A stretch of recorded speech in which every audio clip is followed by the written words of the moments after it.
Mainit na balita, may ibinunyag sina Botas Representative Toby Tiangco kaugnay sa issue sa insertion sa 2025 national budget sa pagpapatuloy ng pagdinig ng Senado sa maanumalya umanong flood control projects. Sabi ni Tiangco, si Ako Bicol Party List Representative Zaldi Co ang may pakana umano ng pagsingit sa budget. Ayon kay Tiangco, may mga isiningit na proyekto si Co sa iba't ibang distrito na hindi alam o hindi naman hiningi ng mga congressman.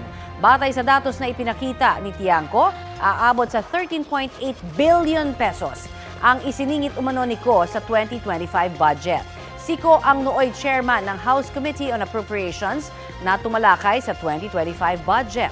Pinaiimbitihan ni Senate Blue Ribbon Committee Chairman Rodante Marcoleta si Co sa susunod na pagdinig. Unang sinabi ng Kamara na nasa Amerit si Co para magpagamot. Susubukan ng GMA Integrated News na makunan siya ng pahayag. Dumalo rin sa pagdinig ang mag-asawang Curly at Sara Diskaya. Ang iba pang detalye sa ongoing na pagdinig, ihahatid namin maya-maya lang.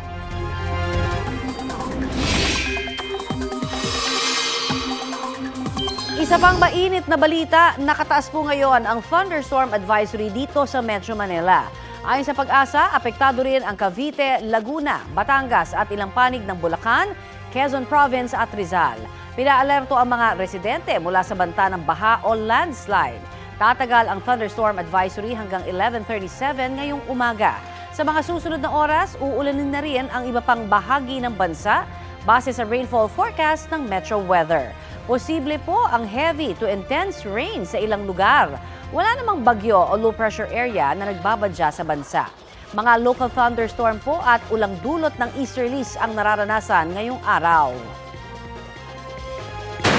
Sugatan ng dalawang sakay ng isang jeep matapos mahulog sa bangin sa Arita, Nueva Vizcaya. Nakabaliktad na ang jeep na yan na may kargang inaning pananim ng matagpuan sa Barangay Kirang. Ayon sa mga otoridad, tiyempong napadaan ng jeep nang gumuho ang bahagi ng kalsada roon dahil sa naranasang pag-ulan sa lugar. Dahil dyan, apektado ang daloy ng trapiko. Sinisiguro naman ng Department of Public Works and Highways Nueva Vizcaya 2nd District Engineering Office na aayusin ang nasirang bahagi ng kalsada. Sinalubong ng matinding ragasan ng tubig ang mga motorista sa kalsadang yan sa Barangay Green Hills sa President Roxas, Cotabato. Mas bumagal pa ang daloy ng trapiko dahil sa malalaking tipak ng bato na nahulog mula sa bundok. Nagsagawa ng clearing operations ang lokal na pamahalaan para alisin ang mga humambalang na bato. Halos mag-zero visibility naman ang kahabaan ng highway na yan sa South Cotabato na papuntang Isulan sa Sultan Kudarat. Pahirapan tuloy sa pagbiyahe ang mga dumaraang sasakyan. Naranasan din ang masamang panahon sa Coronadal City. Kakaunti na ang bumibiyaheng mga motorista habang matumal ang benta sa ilang tindahan. Ayon sa Pag-asa, easterlies ang nagpaulan sa ilang bahagi ng Mindanao.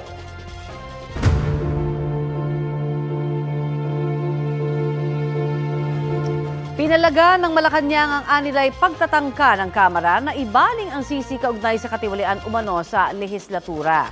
Kasunod po yan ng plano ng liderato ng Kamara na ibalik sa Department of Budget and Management ang National Expenditure Program para sa susunod na taon. Suhestyon ng ilang senador gawing transparent ang budget deliberations para wala ng lusot. Balitang hatid ni Dano Tingkungko. Sa isang pahayag ni Executive Secretary Lucas Bersamin na ipinost ng Presidential Communications Office, mariin anyang tinututulan ng gabinete ang mga anyay spin mula sa ilang miyembro ng House of Representatives na nagtangkang ibaling ang sisi sa ehekutibo sa mga katiwalian at kapalpakan ng lehislatura. Hindi raw nila kinukonsinte ang anumang pag-atake sa integridad at reputasyon ng ehekutibo at paggamit ng anyay political theatrics para i-hostage ang budget process. Sabi pa ni Bersamin, wala anyang silbi ang anumang investigasyon kung hindi bubusisiin ng mga anyay ugat ng katiwalian. Kaya hamon niya sa Kamara, clean your house first. Ipinaliwanag ni Bersamin ang kanyang pahayag. It's as clear, as direct as that. It's not a mere innuendo. It's just a clear message that there is much to be done by them before they point a finger at the other branch. Hindi raw siya galit, pero malian niya ang pananaw na ibalik sa kanila ang panukalang budget lalo't labas ito sa prosesong inaatang ng saligang batas. They are only doing their job, but one member is particularly wrong in saying that we should they should return to us the NEP. That is not in the constitutional order. Wala rin daw sa hinuha ng Pangulo ang anumang posibilidad ng reenacted budget para sa 2026. Walang tinukoy si Bersamin na partikular na miyembro ng Kamara. Pero bago nito, sinabi ni Deputy Speaker Representative Ronaldo Puno na nagdesisyon siya at ilang party leader na irekomendang ibalik ang 2026 national budget sa DBM. Sinisika pa namin makuha ang pahayag ng party leaders kaugnay sa sinabi ni Bersamin. Bilang tugon sa pahayag ni Bersamin, sinabi ni Senator Juan Miguel Zubiri na sa ngalan ng transparency, mainam na ilabas sa publiko ang mga proponent ng mga insertion sa budget sa bicameral conference. Transparency din ang isinusulong ni na Senator Panfilo Lacson at Senate Minority Leader Tito Soto. Para makita natin, matrack natin yung mula sa paggawa pa ng NEP. Sino mga naglagay niyan? Bakit mo nilagay? Di ba? At saka kung wala sa NEP, bakit mo nilagay? Kaibigan mo ba yung contractor? Para sa deliberasyon sa 2026 budget, suhestyon ni Soto dalhin sa plenaryo ang anumang panukalang amyenda sa budget para hindi lumabas na insertion. Sa isa namang pahayag na mahigit 100 grupo mula sa iba't ibang sektor kabilang ang Makati Business Club, mga universidad at iba pang civil society groups, kailangan na raw nating makawala at talikuran ang sistema ng korupsyon na pumapatay sa mga Pilipino at sumisiraan nila sa tiwala sa gobyerno. Ang korap na sistema dapat nilang palitan ng sistema ng transparency at accountability. Nanawagan sila sa DPWH at DBM na mag-convene ng Independent Multisectoral Review Committee na binubuo ng mga civil society group, scientists at komunidad para pag-aralan ng mga 2026 budget proposal. Nanawagan din sila na itigil na ang congressional insertion lalo sa Bicameral Conference Committee sa Pangulo at DPWH na magbigay ng full transparency sa mga flood control project ng mga nakalipas na taon. Nanawagan din sa Pangulo ang mga grupo na isapubliko ang mga dokumento sa mga proyekto para sa potensyal na participatory audit ng publiko at civil society kasabay ng Commission on Audit. Dapat din daw may managot sa katiwalian, hindi lang daw ang mga itinuturing na small fish kundi mga mastermind sa likod ng eskandalo. Dano Tingkungko, nagbabalita para sa GMA Integrated News. Pinabulaanan ni dismissed at dating Bulacan 1st District Engineer Henry Alcantara ang alegasyong siya umano ang kingpin o pasimuno ng manumalyang flood control projects sa Bulacan. Ayon sa kanyang abogado, nanatiling inosente si Alcantara sa gitna ng mga paratang. Ano man daw ang anomalya sa mga proyekto kontra baha, ginawa ito ng hindi niya alam at walang pahintulot. Makikipagtulungan daw si Alcantara sa investigasyon ng mga otoridad sa flood control projects. Biyernes, nang una naming ibinalita ang hatol na guilty kay Alcantara sa mga kasong administratibo ng DPWH dahil sa pagkakaugnay niya sa ghost flood control projects sa Baliwag at Bulacan. Ito ang GMA Regional TV News. Mainit na balita mula sa Luzon, hatid ng GMA Regional TV. Patay matapos malunod ang isang batang lalaki sa isang ilog sa Guagua, Pampanga. Chris, natagpuan na ba agad ang biktima? Tony, inabot ng halos 24 oras bago nakita ang labi ng biktima sa ilalim ng ilog. Nagtulong-tulong ang rescuers sa paghanap sa biktimang 12 anyos. Batay sa investigasyon ng barangay, kasama ng bata ang 3 niyang kaibigan na nagkayayaang maligo sa ilog. Hinala ng pamilya may foul play na nangyari at isa sa mga kaibigan ang itinuturong sospek. Itinanggi ng kaibigan ang akusasyon. Nagsampa na ng reklamo ang pamilya ng biktima at ito-turn over na ang nasabing kaibigan sa Department of Social Welfare and Development. Tumanggi munang magbigay ng pahayag ang pulisya. Sugatan naman ng isang traffic enforcer matapos mabangga ng sinitang motorsiklo sa Lipa, Batangas. Sa kuha ng CCTV, makikita nagmamando ng traffic ang enforcer sa Barangay Sabang.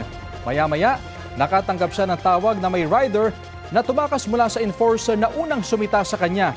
Nang makita ang rider, sinubukan niyang harangin iyon. Pero nagtuloy-tuloy ang rider hanggang sa mabangga ang biktima na tumilapon sa kalsada. Dinala siya sa ospital. Sugatan din at nagpapagaling sa ospital ang binatilyong nakabangga sa traffic enforcer na maharap sa reklamong reckless imprudence resulting in physical injuries. Wala siyang pahayag.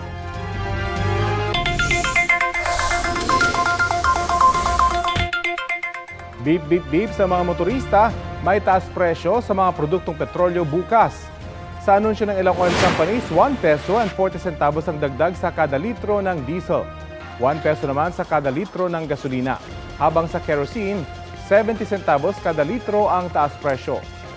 Ika-4 na magkakasunod na hike na yan para sa gasolina. Habang pangatlong linggong taas presyo naman yan para sa diesel at sa kerosene.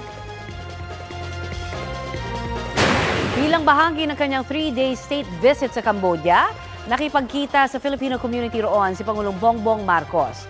Inanunsyo niya ang pagtatayo ng Philippine Migrant Workers Office para tutukan ang kapakanan ng mga OFW doon. At mula po sa Phnom Penh, balitang hatid ni Jonathan Andal.